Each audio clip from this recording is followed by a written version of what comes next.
ఎవరు పిలిచినా తప్పకుండా వెళ్ళండి. అది తిరుమల అయినా, తిరువన్నామలై అయినా. మీకు గాని పిలుపు వస్తే తప్పకుండా వెళ్ళి తీరాల.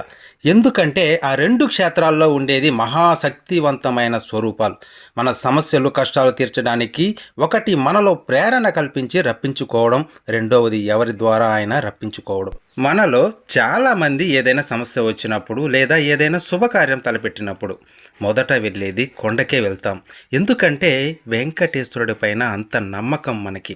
ఏ శుభకార్యమైనా, వ్యాపారమైనా ఖచ్చితంగా స్వామిని కలిసిన తర్వాతే ప్రారంభించడం మనకి ఆనవాయితీ. ఆ శివుని అనుగ్రహం లేనిదే అరుణాచలంలో అడుగు కూడా పెట్టలేమంటారు. పురాణాల ప్రకారం చెప్పేదేంటంటే అరుణాచలం వెళ్ళక ముందు జీవితం, తరువాత జీవితం ఖచ్చితంగా తేడా మనకు కనబడుతుందని చెబుతారు. అందుకే ఈ 2 క్షేత్రాలకు మాత్రం ఎవరు పిలిచినా మొదట వెళ్ళిపోండి, ఆలోచించకండి. ఓం నమో వెంకటేశాయ.